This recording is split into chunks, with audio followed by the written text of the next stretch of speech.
দিল্লির সেই বিলাসবহুল অ্যাপার্টমেন্টের বিশাল কাঁচের জানালার ওপাশে ডুবতে থাকা সূর্য নিজের সোনালি আভা ছড়িয়ে দিচ্ছিল। কিন্তু ৬০ বছর বয়সী কমলাদেবীর হৃদয়ে কেবল গভীর অন্ধকার ছেয়েছিল।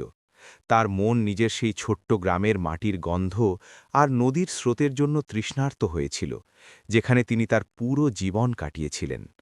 শীতাতপ নিয়ন্ত্রিত ঘরের ঠান্ডা বাতাস তার দুর্বল হাড়গুলোকে কাঁপিয়ে দিচ্ছিল। তার ছেলে রাহুল তাকে শহরে ডেকে এনেছিল ঠিকই, কিন্তু এই প্রাসাদোপম বাড়িটি তার কাছে একটি খাঁচার চেয়ে কম কিছু ছিল না, যেখানে তার কোনো গুরুত্বই অবশিষ্ট ছিল না। কমলাদেবী নিজের পুরো জীবন ছেলের সাফল্যের জন্য উৎসর্গ করেছিলেন। স্বামীর মৃত্যুর পর তিনি গ্রামের নিজের শেষ সম্বলটুকু, অর্থাৎ সামান্য জমিও বিক্রি করে দিয়েছিলেন, যাতে রাহুল একটি বড় ইঞ্জিনিয়ারিং কলেজ থেকে ভালো শিক্ষা গ্রহণ করতে পারে। নিজে না খেয়ে ছেলের ফি দিয়েছিলেন এবং নিজে ছেঁড়া শাড়ি পরে তার জন্য নতুন বই কিনে দিয়েছিলেন। সেই সময় তার মনে একটাই স্বপ্ন ছিল, যে তার ছেলে একদিন বড় মানুষ হবে এবং শেষ বয়সে তার লাঠি বা সাহারা হবে। আজ রাহুল সত্যি অনেক বড় মানুষ হয়ে গিয়েছিল। সে দিল্লির একটি প্রতিষ্ঠিত বহুজাতিক আইটি কোম্পানিতে উচ্চ পদে কর্মরত ছিল এবং তার বিয়ে হয়েছিল এক অত্যন্ত আধুনিক ও ধনী পরিবারের মেয়ে নিহার সাথে। কিন্তু এই সব চাকচিক্য আর সাফল্যের মাঝে কমলা দেবী তার সেই সহজ সরল এবং প্রিয় ছেলেকে চিরদিনের জন্য হারিয়ে ফেলেছিলেন। এখন সে কেবল নিজের স্ত্রীর প্রতিটি কথা মেনে চলা এক দুর্বল ও অসহায় মানুষে পরিণত হয়েছিল, যার কাছে নিজের বৃদ্ধা মায়ের সাথে কথা বলার জন্য দুদণ্ড সময়ও ছিল না। নিহা এই দামি বাড়িতে কমলাদেবীর উপস্থিতি একদমই পছন্দ করত না। তার মনে হতো যে কমলাদেবীর পোশাক, তার গ্রামের সারল্য এবং তার ধর্মীয় বিশ্বাস তার উচ্চবিত্ত সমাজের জীবনযাত্রার মানকে নিচু করে দিচ্ছে। যখনই কমলাদেবী নিজের পুত্রবধূকে সাহায্য করার জন্য রান্নাঘরে যাওয়ার চেষ্টা করতেন, নিহা তাকে খুব খারাপভাবে বকে দিত। সে প্রায়ই চিৎকার করে বলত যে তার নোংরা হাতে তার সব পরিষ্কার আর দামি রান্নাঘর পুরোপুরি বরবাদ হয়ে যাবে। রাহুল এসবই দেখত, কিন্তু সে সবসময় চুপচাপ নিজের চোখ সরিয়ে নিত। সে নিহাকে রাগাতে খুব ভয় পেত, কারণ নিহার বাবাই তাকে এই বড় কোম্পানিতে এত ভালো চাকরি পাইয়ে দিয়েছিলেন। কমলাদেবী নিজের ছেলের এই কাপুরুষোচিত আচরণ দেখে প্রতি রাতে নিজের ঘরে ফুপিয়ে ফুপিয়ে কাঁদতেন। তিনি তার পুরো জীবন যে মানুষটাকে গড়ে তুলতে ব্যয় করে দিলেন, সে আজ নিজের মায়ের চোখ থেকে পড়া অশ্রুর মূল্য একেবারেই বুঝতে পারছিল না। আজ তাদের বিশাল বাড়িতে একটি অনেক বড় এবং জাঁকজমকপূর্ণ পার্টির আয়োজন করা হয়েছিল। রাহুলের কোম্পানির সব গুরুত্বপূর্ণ আধিকারিক এবং শহরের অনেক নামী ব্যবসায়ী এই বিশেষ অনুষ্ঠানে আসার কথা ছিল। নিহা পুরো বাড়িটি খুব দামি আর সুন্দর বিদেশি ফুল দিয়ে সাজিয়েছিল। পুরো বাড়ি বিদেশি পারফিউম আর সুস্বাদু খাবারের সুবাসে ম ম করছিল। কিন্তু এই খুশির পরিবেশেও কমলা দেবীকে নিজের ভরের কোণে এক অপরাধীর মতো লুকিয়ে বসে থাকতে বাধ্য করা হয়েছিল। দুপুরের সময় নিহা হঠাৎ কমলা দেবীর ছোট ঘরে এলো। তার চোখে সব সময়কার মতো ঘৃণা আর অবজ্ঞার ভাব পরিষ্কার দেখা যাচ্ছিল। সে খুব কঠোর শব্দে কমলা দেবীকে শক্ত হুঁশিয়ারি দিয়ে বলল যে আজ সন্ধ্যার পার্টিতে তার এই ঘর থেকে বাইরে বেরোনোর একেবারেই অনুমতি নেই। নিহা বলল যে সে চায় না অতিথিদের সামনে এক গেঁয়ো বুড়ি তাদের পরিবারের সম্মান মাটিতে মিশিয়ে দিক। সম্মান মাটিতে মিশিয়ে দেওয়ার এই কঠোর কথাগুলো কমলাদেবীর বুকে এক ধারালো ছুরির মতো বিঁধে গেল। তিনি কিছুই বলতে পারলেন না, শুধু নিজের পুরনো শাড়ির আঁচল দিয়ে চোখের জল চুপচাপ মুছে নিলেন। তিনি সেই সময় রাহুলের দিকে এক আশাবাদী নজরে তাকিয়েছিলেন, যে ঘরের দরজার কাছে চুপচাপ দাঁড়িয়েছিল। কিন্তু রাহুল একটি শব্দও বলল না এবং খুব নির্লজ্জের মতো নিজের মাথা নিচু করে সেখান থেকে তৎক্ষণাৎ বাইরে বেরিয়ে গেল, যা কমলাদেবীর মন পুরোপুরি ভেঙে দিল। সন্ধ্যা হতেই বাইরের হলে অতিথিদের আসা শুরু হয়ে গিয়েছিল। দামি কাচের গ্লাসের ঠোকাঠুকির আওয়াজ আর মানুষের উচ্চস্বরে হাসির প্রতিধ্বনি কমলাদেবীর বন্ধ ঘর পর্যন্ত খুব স্পষ্টভাবেই আসছিল। তিনি নিজের বিছানায় কুঁকড়ে বসে ভগবান শিবের দিকে তাকিয়েছিলেন এবং নিজের পুরনো দিনগুলোর কথা মনে করছিলেন। এক সময় এই ছেলের প্রথম জন্মদিনে তিনি পুরো গ্রামকে খুব খুশি আর গর্বের সাথে নিজের বাড়িতে ভোজের জন্য নিমন্ত্রণ করেছিলেন। হঠাৎ কমলাদেবীর খুব তেষ্টা বোধ হল। তার ঘরে রাখা জলের জগটিও পুরোপুরি খালি হয়ে গিয়েছিল। তিনি কিছুক্ষণ অপেক্ষা করলেন যে হয়তো কোনো চাকর এদিক দিয়ে যাবে আর তিনি তার কাছে জল চেয়ে নেবেন। কিন্তু সবাই বাইরের সেই আলিশান পার্টিতে খুব ব্যস্ত ছিল। তেষ্টার কারণে তার গলায় যেন কাঁটা বিঁধছিল, তাই তিনি খুব সাহস সঞ্চয় করে চুপচাপ রান্নাঘরের দিকে যাওয়ার এক বড় সিদ্ধান্ত শেষ পর্যন্ত নিয়েই নিলেন। তিনি খুব সাবধানে কোনো শব্দ না করে হলের এক ধার দিয়ে যাচ্ছিলেন, যাতে কোনো অতিথির নজর তার উপর না পড়ে। কিন্তু দুর্ভাগ্যবশত একজন ওয়েটার তাড়াহুড়ো করে তার পাশ দিয়ে যাওয়ার সময় তার হাতে থাকা একটি ভারী ট্রে কমলাদেবীর কাঁধে সজোরে ধাক্কা খেল। ট্রের মধ্যে রাখা বেশ কিছু দামি কাঁচের গ্লাস হঠাৎ মেঝেতে পড়ে খুব জোরে আওয়াজ করে টুকরো টুকরো হয়ে সারা ঘরে ছড়িয়ে গেল। গ্লাস ভাঙার সেই তীব্র শব্দ শুনে হলের ভেতরে উপস্থিত সবার কথাবার্তা হঠাৎ একদম বন্ধ হয়ে গেল। সঙ্গীতের সুর থামিয়ে দেওয়া হলো এবং সবার তীক্ষ্ণ দৃষ্টি সেই জড়সড় হয়ে থাকা বৃদ্ধার ওপর এসে স্থির হল, যিনি নিজের পুরনো সাধারণ সুতির শাড়িতে সেখানে ভয় পেয়ে দাঁড়িয়েছিলেন। কমলাদেবী কাঁপছিলেন এবং ভয়ের কারণে তার হাত পা খুব খারাপভাবে অসাড় হয়ে গিয়েছিল। নিহা রাগে অগ্নিশর্মা হয়ে দ্রুত নিজের বন্ধুদের ভিড় ঠেলে কমলাদেবীর ঠিক সামনে এসে দাঁড়াল।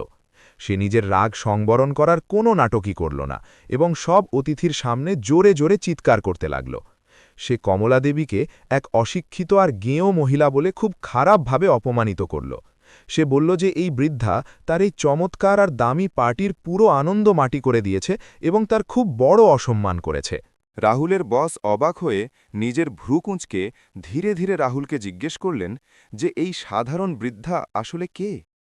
রাহুলের মুখ পুরোপুরি ফ্যাকাশে হয়ে গিয়েছিল এবং তার কপালে লজ্জার কারণে অনেক ঘাম জমল। সে নিজের জন্মদাত্রী মায়ের দিকে একবার তাকাল এবং তারপর খুব ধীর গলায় ডাকা মিথ্যে কথা বলে দিল যে এই মহিলা তাদের গ্রাম থেকে আসা এক খুব পুরনো আর সাধারণ পরিচারিকা। এই কথাটি শোনা মাত্র কমলাদেবীর কানে যেন গলানো গরম সীসা ঢেলে দেওয়া হল। তার পুরো শরীর এক নিমেষে অসাড় হয়ে গেল এবং তার মনে হল যেন তার পায়ের নিচ থেকে মাটি সরে যাচ্ছে। তিনি যাকে নিজের রক্ত জল করা পরিশ্রমে এক সফল আর বড় মানুষ বানিয়েছিলেন, আজ সেই ছেলে সমাজের কিছু ধনী মানুষের সামনে তাকে নিজের মা বলে স্বীকার করতে পুরোপুরি অস্বীকার করছিল এবং চাকরানি বলছিল। নেহা রাহুলের এই নীচ মিথ্যার পুরো সুযোগ নিল এবং কমলাদেবীর হাত খুব জোরে ধরে তাকে টেনে নিয়ে গিয়ে তার অন্ধকার ঘরের দিকে নিয়ে গেল। সে কমলাদেবীকে ঘরের ভেতর জোরে একটা ধাক্কা দিল এবং বাইরে থেকে দরজায় খুব দ্রুত তালা ঝুলিয়ে দিল। কমলাদেবী অন্ধকার ঘরের মেঝেতে অচৈতন্য হয়ে পড়ে গেলেন এবং তার মুখ থেকে এক খুব যন্ত্রণাদায়ক হাহাকার বেরিয়ে এলো। সেই রাতে কমলাদেবী একেবারেই ঘুমোতে পারলেন না। তার মনে এখন নিজের ছেলে রাহুলের জন্য কোনো রাগ বা অভিযোগ বাকি ছিল না, বরং ছিল কেবল এক গভীর আর নিস্তব্ধ দীর্ঘশ্বাস।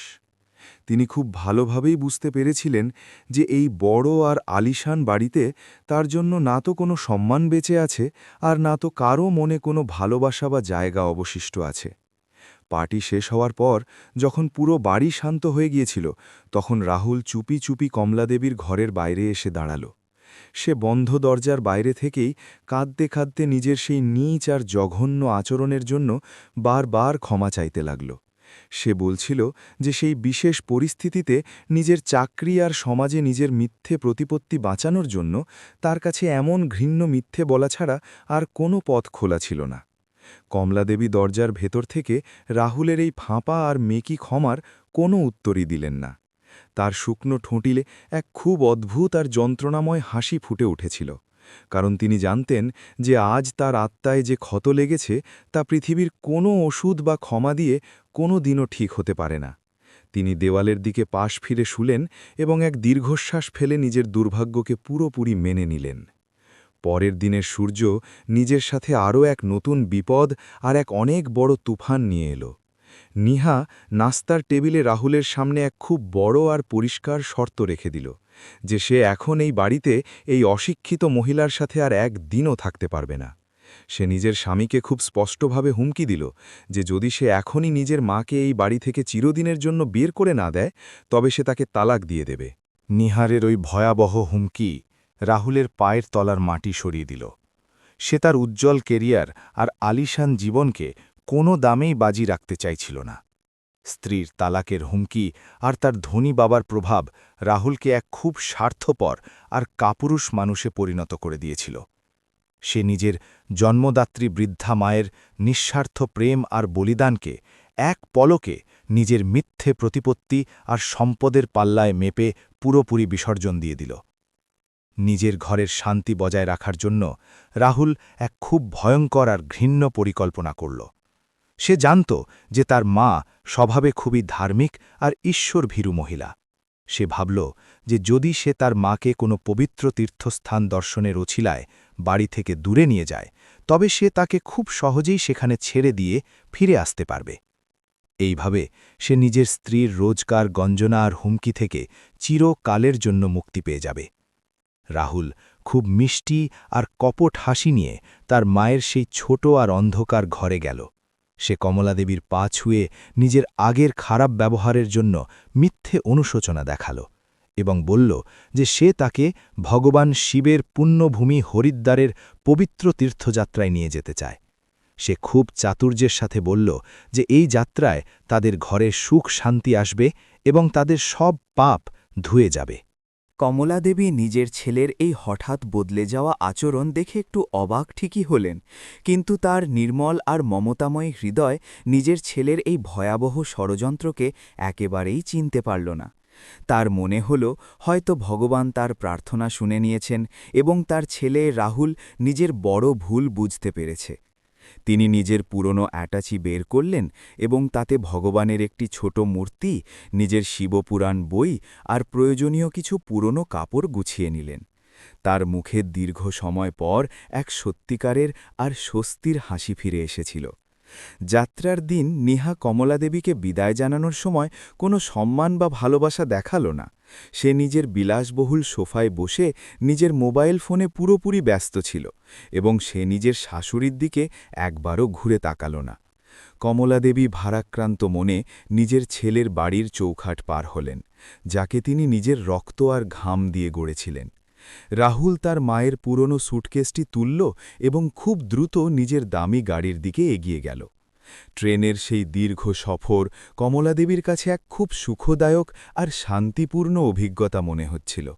তিনি জানালার বাইরে তাকিয়ে সবুজ ক্ষেত আর ছোট ছোট গ্রামগুলোকে দেখছিলেন, যা তাকে তার পুরনো দিনগুলোর কথা মনে করিয়ে দিচ্ছিল। তিনি রাহুলের জন্যে নিজের হাতে ভালোবেসে রুটি বানিয়েছিলেন এবং তাকে নিজের হাতে খাওয়ানোর চেষ্টা করলেন, কিন্তু রাহুল খুব অস্থির আর অন্যমনস্ক মনে হচ্ছিল। তার নজর ক্রমাগত নিজের মোবাইলের স্ক্রিনেই আটকে ছিল।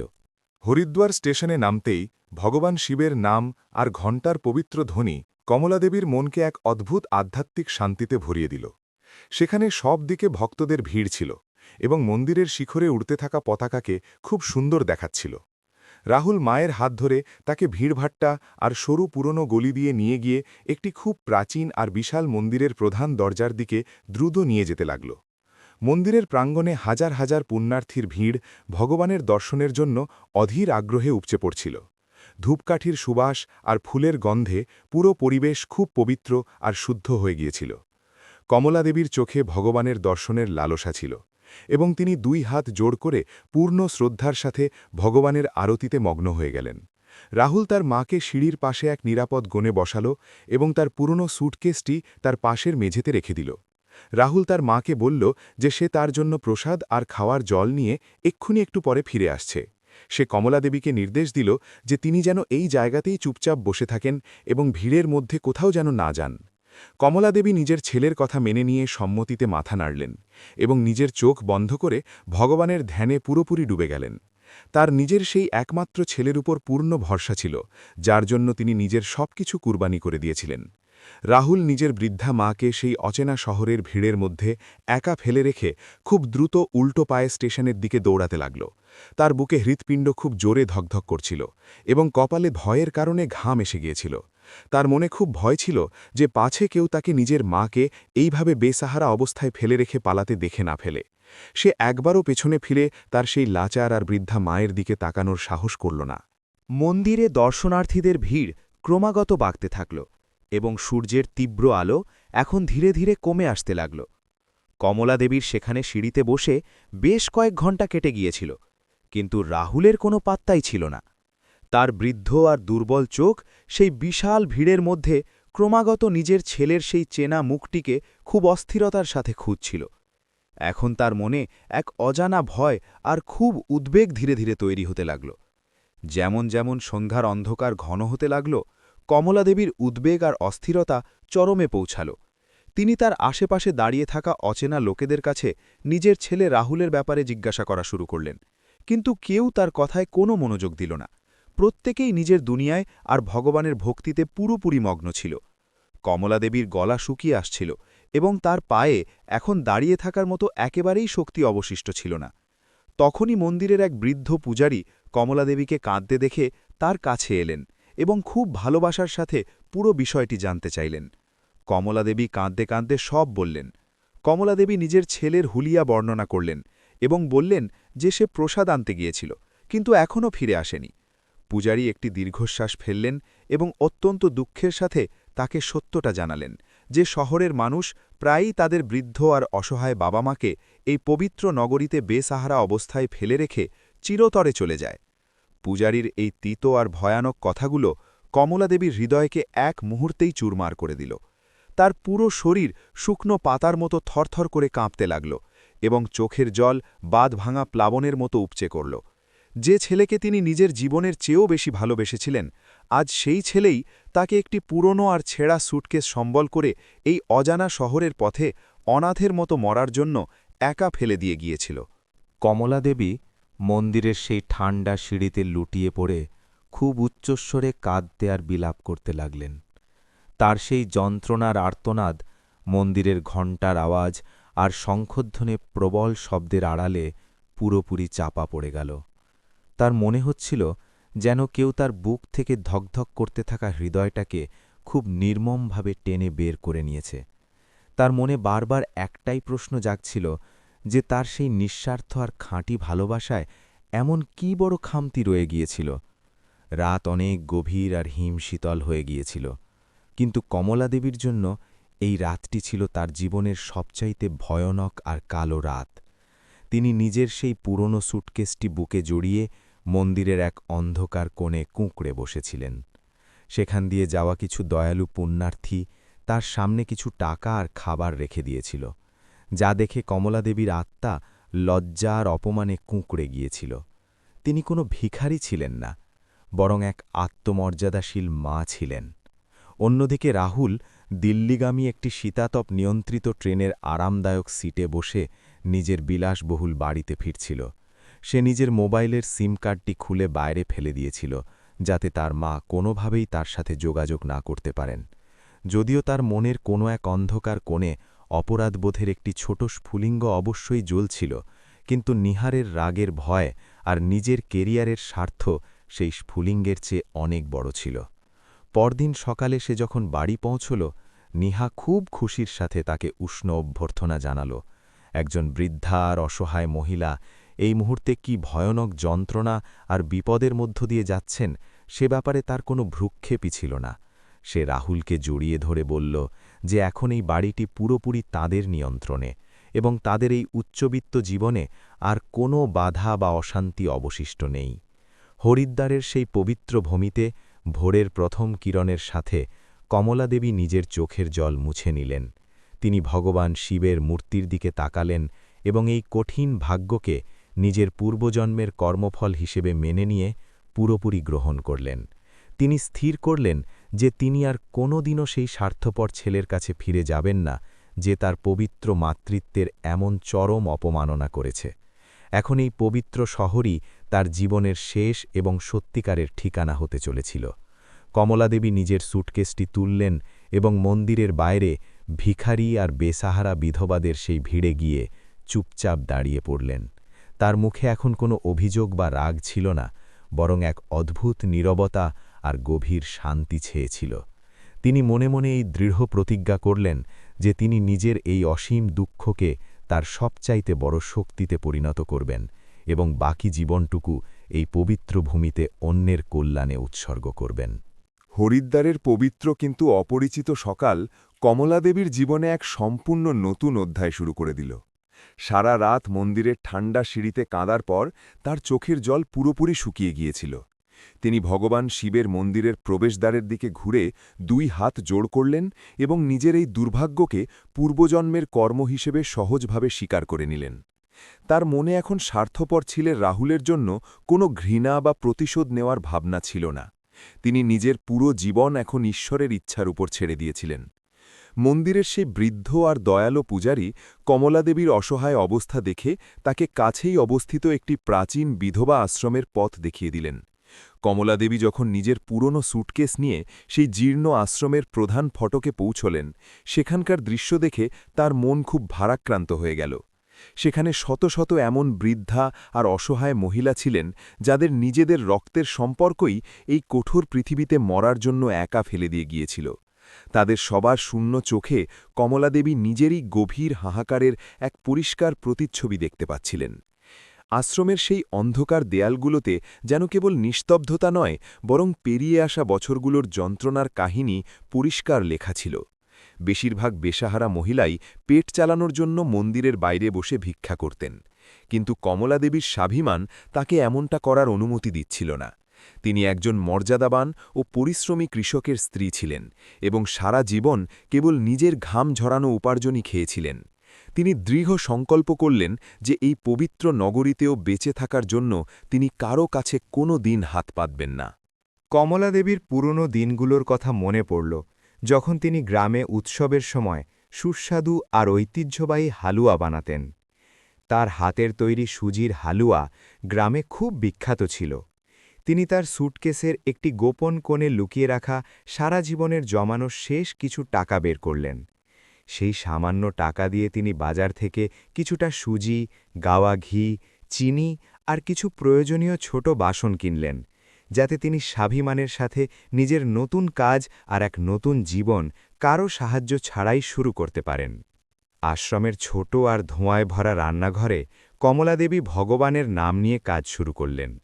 তার বৃদ্ধ কিন্তু অভিজ্ঞ হাতগুলো খুব নিপুণভাবে সুজি ঘিয়ে ভাজতে শুরু করল। কিছুক্ষণের মধ্যেই পুরো জায়গাটি এক মিষ্টি আর সোদা গন্ধে ম করে উঠল। তিনি খুব ভালোবাসা আর ভক্তির সাথে সেই সুস্বাদু হালুয়াগুলোকে তৈরি করলেন, যেন তিনি ভগবানকে ভোগ দেওয়ার প্রস্তুতি নিচ্ছেন। এই হালুয়াগুলোতে কেবল শ্রম ছিল না, বরং একজন মায়ের নিঃস্বার্থ আর পবিত্র ভালোবাসাও মিশেছিল। পরদিন সকালে কমলাদেবী একটি ছোট পরিষ্কার ঝুড়িতে নিজের টাটকা বানানো হালুয়া নিয়ে মন্দিরের বাইরে এক শান্ত কোণে গিয়ে বসলেন।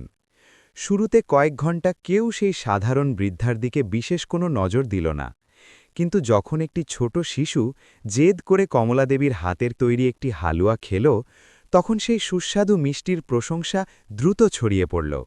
মন্দিরে আসা অনেক পুণ্যার্থী সেই দিন কমলাদেবীর ঝুড়ির সব হালুয়া খুব খুশির সাথে আর খুব দ্রুত কিনে নিলেন।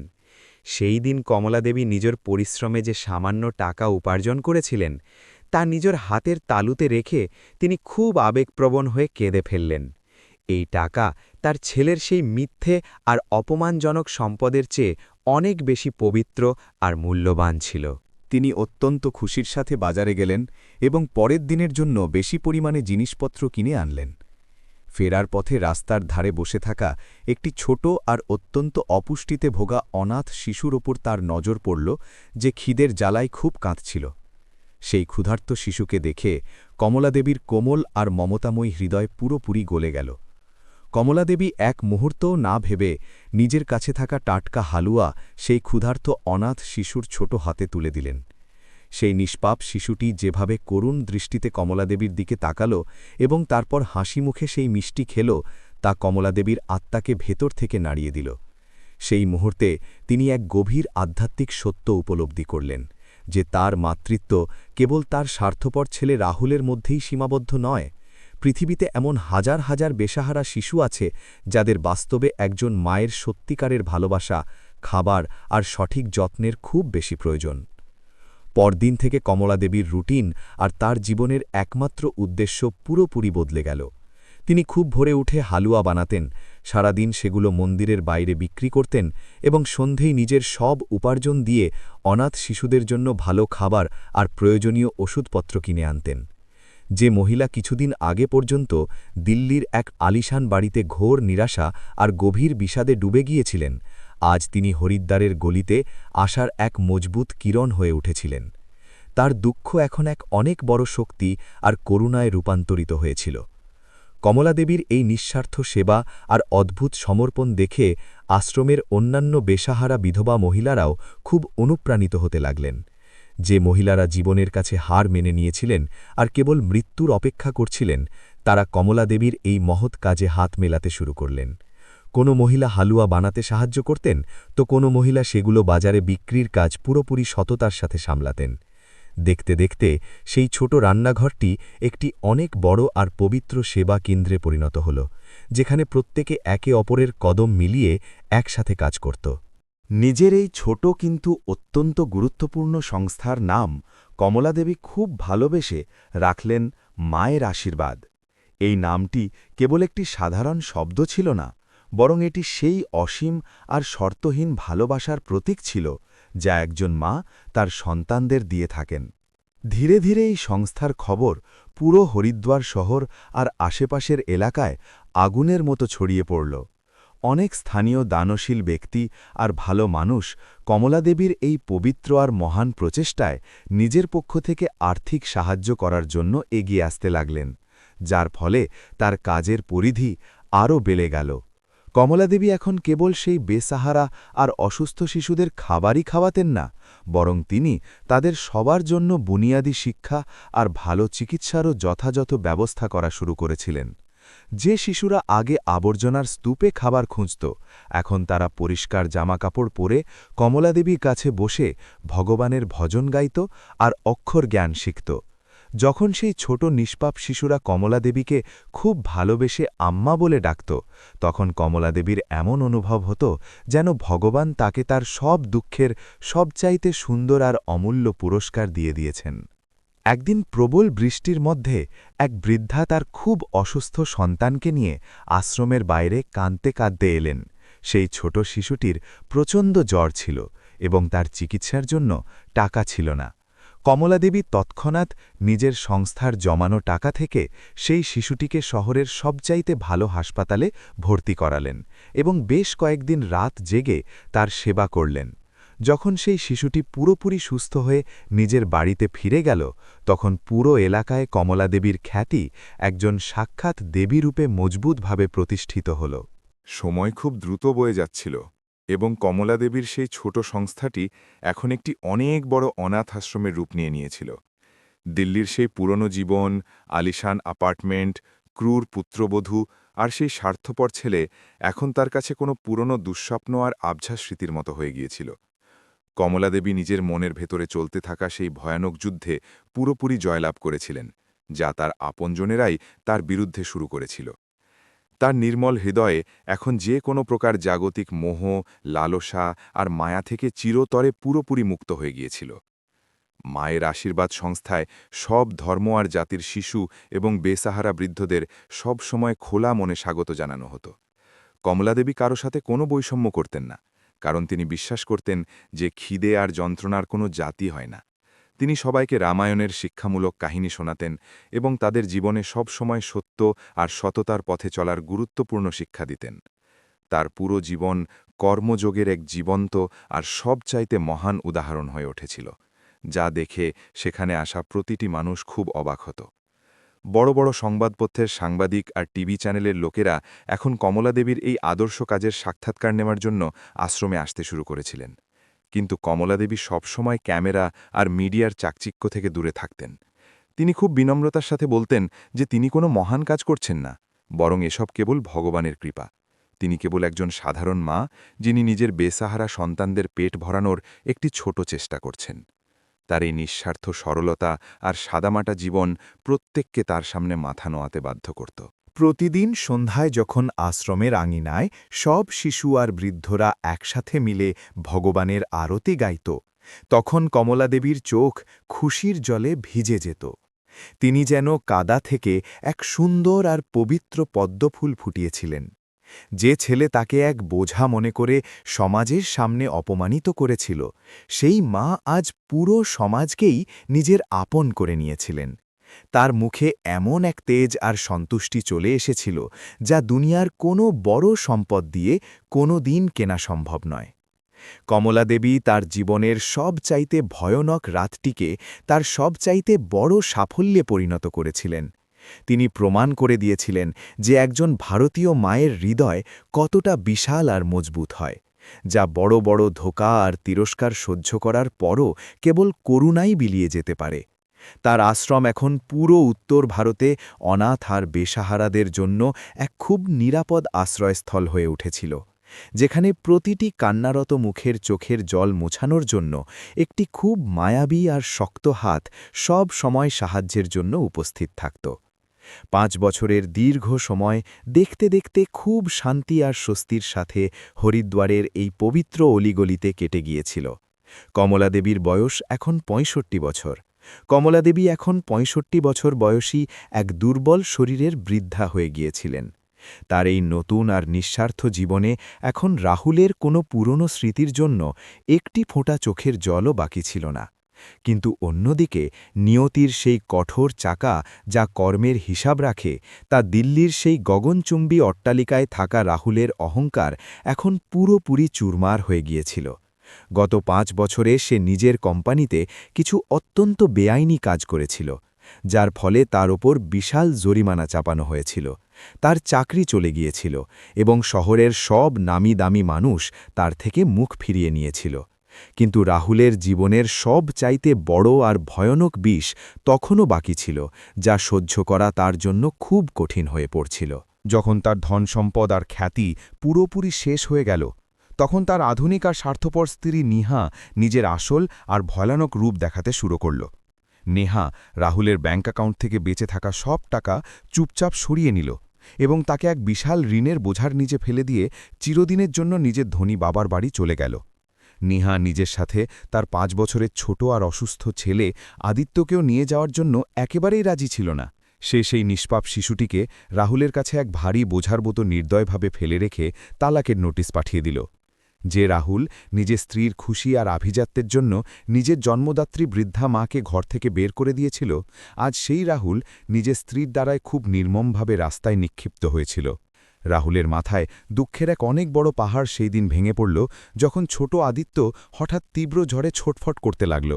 ডাক্তাররা পরীক্ষার পর এক ভয়ানক রোগের কথা জানালেন, যার চিকিৎসা আর বড় অস্ত্রোপচারের জন্য লক্ষ লক্ষ টাকার জরুরি প্রয়োজন ছিল। রাহুলের কাছে এখন নিজের বাচ্চার চিকিৎসার জন্য একটি পয়সাও অবশিষ্ট ছিল না এবং তার সব পুরনো বন্ধুরা তাকে ঋণ দিতে পরিষ্কার অস্বীকার করে দিয়েছিল।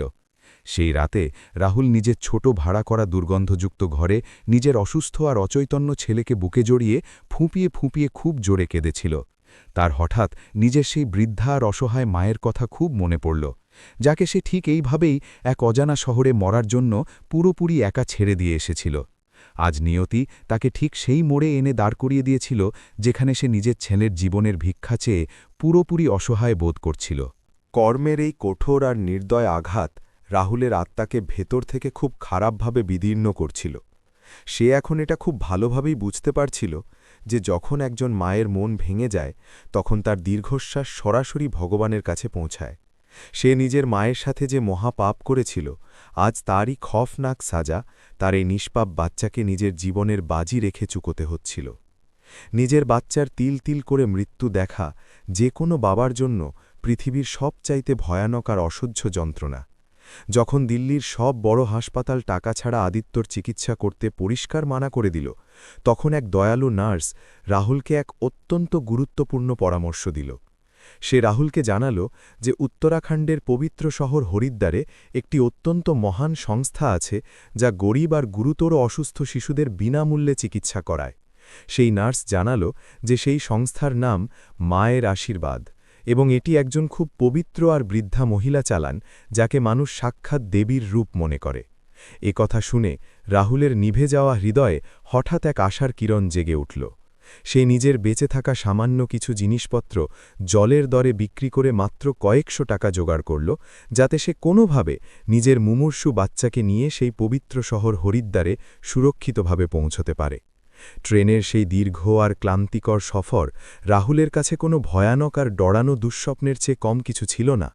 তার কোলে শুয়ে থাকা ছোট আদিত্যর শ্বাসপ্রশ্বাস এখন ধীরে ধীরে খুব দুর্বল হয়ে আসছিল এবং তার শরীর তীব্র জ্বরে পুড়ে যাচ্ছিল। রাহুল প্রতি মুহূর্তে ভগবানের কাছে কেঁদে এঁদে এটাই প্রার্থনা করছিল যে তার বাচ্চার যেন কিছু না হয় এবং সে যেন কোনোভাবে সেই মহান সংস্থায় সময়ে পৌঁছে যেতে পারে, যাতে তার ছেলের প্রাণ বাঁচে। 5 বছর পর রাহুল আরও একবার হরিদ্বার রেলওয়ে স্টেশনের সেই পবিত্র জমিতে নিজের টলমল পায়ে পা রাখল। কিন্তু এইবার সে কোনো অহংকারী আর সফল মানুষ ছিল না, বরং এক পরাজিত, ভেঙে পড়া আর পুরোপুরি লাচার বাবা ছিল, যে নিজের বাচ্চার জীবনের ভিক্ষা পাওয়ার জন্য দাঁড়ে দাঁড়ে ঘুরতে প্রস্তুত ছিল। স্টেশনের সেই ভিড় আর সেখানকার পরিবেশ তাকে তার সেই ভয়ানক আর জঘন্য অতীতের কথা বারবার মনে করিয়ে দিচ্ছিল। হরিদ্বারের সেই সরু আর পুরনো গলি দিয়ে যাওয়ার সময় রাহুলের চোখের সামনে তার মায়ের সেই ভীত আর নিষ্পাপ মুখ বারবার ভেসে উঠছিল। তার মনে পড়ছিল কিভাবে সে নিজের জন্মদাত্রী মাকে এই অজানা শহরের ভিড়ে একটি পুরনো সুটকেস সম্বল করে চিরকালের জন্য একা ছেড়ে দিয়েছিল। তার বুক খুব জোরে ধকধক করছিল এবং চোখ থেকে অনুশোচনার বড় বড় অশ্রুবিন্দু অনবরত ঝরে তার বাচ্চার ফ্যাকাশে হয়ে যাওয়া মুখে পড়ছিল। স্থানীয় লোকেদের কাছে জিজ্ঞেস করতে করতে আর নিজের বাচ্চাকে 2 হাতে বুকে জাপটে ধরে রাহুল অবশেষে সেই বিখ্যাত আশ্রমের বড় দরজার সামনে পৌঁছে গেল। বাইরে একটি অনেক বড় আর সুন্দর বোর্ড লাগানো ছিল, যাতে বড় বড় অক্ষরে মায়ের আশীর্বাদ লেখা ছিল। সেখানে ভেতরে শত শত গরিব আর বেসাহারা শিশু খুব খুশি আর শান্তির সাথে খেলছিল এবং কিছু অসুস্থ শিশুর খুব ভালো চিকিৎসা করা হচ্ছিল, যা দেখে রাহুল খুব অবাক হল। রাহুল হিতাহিত জ্ঞানশূন্য অবস্থায় আশ্রমের ভেতর দ্রুত দৌড়ে গেল এবং সেখানে উপস্থিত কর্মীদের পায়ে পড়ে উচ্চস্বরে কাঁদতে আর আর্তনাদ করতে লাগল। সে বলল যে তার বাচ্চার অবস্থা খুব খারাপ এবং যদি তাকে এখনই হাসপাতালে না নেওয়া হয় তবে সে চিরতরে শেষ হয়ে যাবে। তার এই যন্ত্রণাদায়ক অবস্থা দেখে সেখানে কাজ করা কিছু মানুষ দ্রুত দৌড়ে এলেন এবং সেই অসুস্থ বাচ্চাটিকে নিজের কোলে তুলে নিয়ে ভেতরের ছোট হাসপাতালের কক্ষের দিকে দৌড় লাগালেন। আশ্রমের ডাক্তার তৎক্ষণাৎ আদিত্যর পরীক্ষা শুরু করলেন এবং তার কপালে জলপট্টি দিতে শুরু করলেন। ডাক্তার রাহুলকে খুব গম্ভীর আর উদ্বেগজনক স্বরে জানালেন যে বাচ্চার অবস্থা সত্যি খুব গুরুতর এবং তাকে বড় অস্ত্রোপচারের জন্য নিয়ে যেতে হবে। রাহুল একথা শোনা মাত্রই মেঝেতে হাঁটু গেড়ে বসে পড়ল, কারণ তার কাছে নিজের বাচ্চাকে বাঁচানোর জন্য একটি পয়সাও ছিল না। ডাক্তার রাহুলকে সাহস দিয়ে বললেন যে তার একেবারেই ঘাবড়ানোর প্রয়োজন নেই, কারণ এই সংস্থার মালকিন, যাকে সবাই আম্মা বলে, খুবই দয়ালু। তিনি জানালেন যে আম্মা এখন মন্দিরে গিয়েছেন এবং ফিরে এলেই তিনি এই বাচ্চার চিকিৎসার পুরো খরচ বহন করার অনুমতি দিয়ে দেবেন। রাহুল নিজের চোখের জল মুছতে মুছতে বাইরের আঙিনায় বসে সেই মহান আর দেবীসম মহিলার আসার প্রতীক্ষা অত্যন্ত ব্যাকুলতা আর ভয়ের সাথে করতে লাগল। বিকেলের ডুবন্ত সূর্য আশ্রমের প্রাঙ্গণে নিজের হলদেটে আলো ছড়িয়ে দিচ্ছিল, আর রাহুলের মন নিজের ভয়ানক কর্মের বোঝায় পুরোপুরি দমে যাচ্ছিল। সে এটা গভীরভাবে উপলব্ধি করছিল যে মানুষ যতই ধনসম্পদ আর খ্যাতি উপার্জন করুক না কেন, কিন্তু যদি সে নিজের মায়ের মন ভেঙে থাকে তবে সে কোনো দিন সুখী হতে পারে না। এটি হরিদ্বারের সেই পবিত্র মাটিই ছিল যেখানে তার অহংকার আজ পুরোপুরি ভেঙে চুরমার হয়ে গিয়েছিল। আশ্রমে হঠাৎ এক শান্ত আর পবিত্র চাঞ্চল্য বেড়ে গেল এবং সব শিশুরা খুশিতে চিৎকার করতে লাগল যে তাদের প্রিয় আম্মা ফিরে এসেছেন। রাহুল নিজের আশাবাদী আর লজ্জিত চোখে প্রধান দরজার দিকে তাকাল, যেখানে একটি সাদা আর সাধারণ সুতির শাড়ি পরা এক বৃদ্ধা মহিলা খুব শান্ত আর ধীর চালে ভিতরে প্রবেশ করছিলেন। বিকেলের আবঝা আলোয় তার মুখ তখনও পুরোপুরি স্পষ্ট দেখা যাচ্ছিল না। রাহুল 2 হাত জোড় করে সেই দেবীস্বরূপ মহিলার কাছে নিজের বাচ্চার জীবনের ভিক্ষা চাওয়ার জন্য দ্রুত সামনে এগিয়ে গেল। সে তার পায়ে পড়তে যাবে, তখনই আশ্রমের আঙিনায় জ্বলে ওঠা একটি জোরালো আলো সরাসরি সেই বৃদ্ধা মহিলার শান্ত আর কুঁচকে যাওয়া মুখে গিয়ে পড়ল। সেই পরিচিত আর মমতাময়ী মুখটি দেখা মাত্রই রাহুলের পায়ের তলা থেকে মাটি সরে গেল এবং তার শ্বাস যেন গলায় আটকে গেল। রাহুলের পুরো শরীর শুকনো পাতার মতো থরথর করে কাঁপতে লাগল এবং চোখ দিয়ে বইতে থাকা জল হঠাৎ থমকে গেল। যে মহিলা গত 5 বছর ধরে এই পুরো শহরের হাজার হাজার অনাথ শিশুর ভগবান হয়ে নিঃস্বার্থ সেবা করছিলেন, তিনি অন্য কেউ নন, বরং তার নিজের গর্ভধারিণী মা কমলা দেবীই ছিলেন। রাহুলের মস্তিষ্ক অসাড় হয়ে গেল এবং সে নিজের করা সেই জঘন্য আর ভয়ানক অপরাধের বোঝায় পুরোপুরি পিষ্ট হয়ে গেল। সে সেখানেই মেঝেতে হাঁটু গেড়ে বসে রইল এবং তার মুখ থেকে একটি শব্দও বের হতে চাইল না। যে মাকে সে একটি ছেঁড়া সুটকেস সম্বল করে রাস্তায় মরার জন্য ছেড়ে দিয়েছিল, আজ সেই মায়েরই পায়ে সে নিজের সন্তানের জীবনের ভিক্ষা চাওয়ার জন্য এক লাচার ভিখারির মতো বসেছিল। কর্মের এই বিচার এতটাই খফনাক আর নিখুঁত ছিল যে রাহুল নিজের চোখ তুলে মায়ের দিকে তাকাতেও পারছিল না। আশ্রমের সেই শান্ত আর পবিত্র প্রাঙ্গণে যেন সময় পুরোপুরি থেমে গেল। কমলা দেবী যখন নিজের সামনে হাঁটু গেড়ে বসা সেই লাচার আর ভেঙে পড়া মানুষটিকে দেখলেন, তখন তার কদম হঠাৎ থমকে গেল। মুখে প্রথমে গভীর বিস্ময় ফুটে উঠলেও পরের মুহূর্তেই তার নজর রাহুলের কোলে অচৈতন্য অবস্থায় পড়ে থাকা সেই ছোট্ট বাচ্চাটির ওপর গিয়ে স্থির হল। তার মমতাময়ী হৃদয় এক পলকেই সেই নিষ্পাপ শিশুটির গুরুতর অবস্থা খুব ভালোভাবেই আঁচ করে নিল। কমলা দেবী তার হৃদয়ে থাকা অতীতের সেই সব গভীর আর ভয়ানক ক্ষতকে পুরোপুরি ভুলে গেলেন, যা রাহুল 5 বছর আগে তাকে দিয়েছিল। একজন মায়ের মন যে কোনো পুরনো ধোঁকা বা অপমানের চেয়ে অনেক বেশি বড় আর পবিত্র হয়। তিনি একটি শব্দও না বলে বা কোনো পুরনো অভিযোগ না করে খুব দ্রুত সামনে এগিয়ে এলেন এবং নিজের কাঁপতে থাকা হাত দিয়ে তার অসুস্থ নাতি আদিত্যকে খুব ভালোবেসে বুকে জড়িয়ে নিলেন। বাচ্চার শরীর তীব্র জ্বরে পুড়ছিল।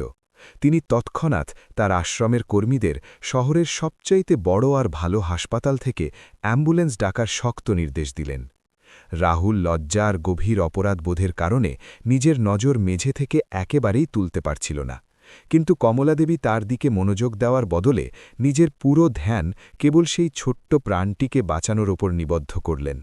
কিছু মিনিটের মধ্যেই অ্যাম্বুলেন্স সেখানে পৌঁছে গেল এবং কমলাদেবী নিজেই সেই বাচ্চাটিকে নিজের কোলে নিয়ে খুব দ্রুত হাসপাতালের দিকে রওনা হলেন। হাসপাতালের জরুরি বিভাগের বাইরের পরিবেশ খুব বেশি উত্তেজনাপূর্ণ আর ভীতিজনক ছিল। প্রবীণ ডাক্তারদের একটি বড় দল তৎক্ষণাৎ সেই ছোট্ট বাচ্চাটির পরীক্ষায় লেগে গেল। কিছুক্ষণ পর প্রধান ডাক্তার বাইরে এসে গম্ভীর স্বরে জানালেন যে বাচ্চার হার্টে খুব জটিল সমস্যা আছে এবং তার প্রাণ বাঁচানোর জন্য এক্ষুনি একটি বড় অস্ত্রোপচার করতে হবে। এই পুরো প্রক্রিয়ায় কয়েক লক্ষ টাকার বিশাল খরচ হতে চলেছিল, যা শুনে রাহুল পুরোপুরি ভেঙে পড়ে মেঝেতে বসে পড়ল। রাহুল জানত যে তার কাছে এখন একটি টাকাও অবশিষ্ট নেই এবং সে নিজের বাচ্চাকে মৃত্যুর মুখে যেতে দেখা ছাড়া আর কিছু করতে পারবে না। কিন্তু তখনই কমলাদেবী কোনো দ্বিধা না করে নিজের সংস্থার সেই বিশেষ অ্যাকাউন্টের চেকবই বের করলেন, যাতে তিনি নিজের বার্ধক্য আর জরুরি অবস্থার জন্য পাই পাই করে টাকা জমিয়ে রেখেছিলেন। তিনি এক মুহূর্তও না ভেবে সেই বড় অঙ্কের চেক তৎক্ষণাৎ ডাক্তারের হাতে তুলে দিলেন এবং বললেন যে বাচ্চার প্রাণ যেন যে কোনো মূল্যে বাঁচে। নিজের মায়ের এই অসীম আর নিঃস্বার্থ ত্যাগ দেখে রাহুলের আত্মা পুরোপুরি বিদীর্ণ হয়ে গেল। যে সম্পদ আর মিথ্যে আভিজাত্যের খাতিরে সে নিজের জন্মদাত্রী মাকে এক অন্ধকার ঘরে বন্দি করে ঘর থেকে বের করে দিয়েছিল, আজ সেই মা নিজের জীবনের সব সঞ্চয় তার বাচ্চার জীবন বাঁচানোর জন্য কোনো ইতস্তত না করে বিলিয়ে দিচ্ছিলেন। সে হাসপাতালের সেই ঠান্ডা মেঝেতে শুয়ে খুব জোরে জোরে আর ফুঁপিয়ে ফুঁপিয়ে কাঁদতে লাগল। কিন্তু এখন তার চোখের জলের কোনো দাম ছিল না। অস্ত্রোপচার কয়েক ঘণ্টা ধরে চলল এবং বাইরে বসে থাকা কমলাদেবী অনবরত 2 হাত জোড় করে ভগবান শিবের কাছে সেই নিষ্পাপ বাচ্চার দীর্ঘায়ুর জন্য খুব খাঁটি আর গভীর প্রার্থনা করছিলেন। তার ঠোঁটে অনবরত ভগবানের নাম ছিল এবং চোখ দিয়ে করুণার অশ্রু বইছিল। রাহুল দূরে এক কোণে কুঁকড়ে বসেছিল।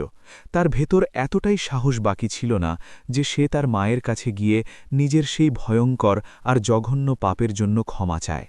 অবশেষে অপারেশন থিয়েটারের ভারী দরজা খুলল এবং ডাক্তার বাইরে এসে খুব স্বস্তির হাসির সাথে জানালেন যে অস্ত্রোপচার পুরোপুরি সফল হয়েছে এবং বাচ্চা এখন বিপদমুক্ত।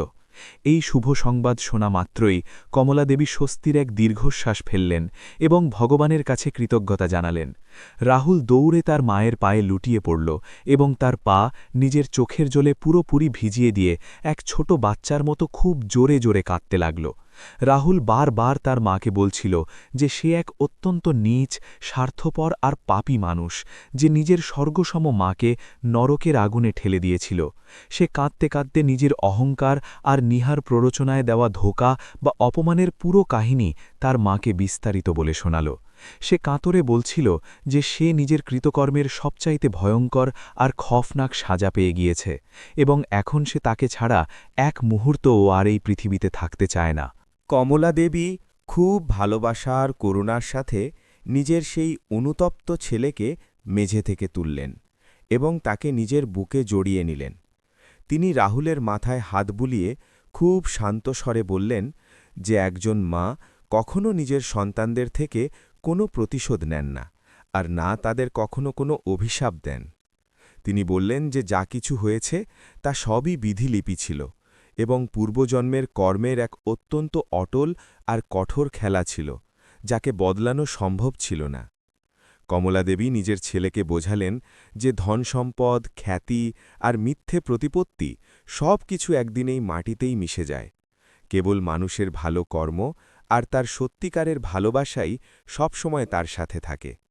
তিনি বললেন যে হরিদ্বারের এই পবিত্র ভূমি তাকে জীবনের সবচাইতে বড় আর সত্যিকারের পাঠ শিখিয়ে দিয়েছে। এখন তার মনে রাহুলের জন্য কোনো ঘৃণা বাকি নেই, বরং তিনি খুশি যে ভগবান অবশেষে তার ছেলেকে সঠিক পথ আর সত্য দেখিয়ে দিয়েছেন। পরের দিন যখন সংবাদপত্র আর নিউজ চ্যানেলে এই অদ্ভুত আর হৃদয়বিদারক ঘটনার পুরো খবর ছাপা হল, তখন পুরো দেশের চোখ জলে ভিজে গেল। একজন মায়ের এই অতুলনীয় ক্ষণা আর তার অসীম বলিদান পৃথিবীর সেই প্রতিটি মানুষকে ভেতর পর্যন্ত নাড়িয়ে দিল, যারা নিজের বাবা মাকে এক ভারী বোঝা মনে করে। কমলাদেবীর কাহিনী কেবল এক দুঃখী মায়ের গল্প হয়ে থাকেনি, বরং তা মানবতা, করুণা আর সত্যিকারের মাতৃত্বের এক অত্যন্ত মহান আর অমর প্রতীক হয়ে উঠেছিল। রাহুল নিজের পুরনো পৃথিবী আর সেই মিথ্যে সমাজকে চিরকালের জন্য ত্যাগ করল। সে নিজের বাচ্চা আদিত্যর সাথে সেই পবিত্র আশ্রমে থেকেই তার মায়ের সেই মহান সেবামূলক কাজে নিজের পুরো জীবন উৎসর্গ করান এক অত্যন্ত পাকাপোক্ত আর দৃঢ় সংকল্প নিল। এখন সে কোনো বড় আধিকারিক নয়, বরং সেই অনাথ শিশুদের এক সত্যিকারের সেবকে পরিণত হয়েছিল। সেই দিনের পর থেকে সেই আশ্রমে মা আর ছেলের সেই পবিত্র আর নিঃস্বার্থ ভালোবাসা চিরস্থায়ী হয়ে গেল।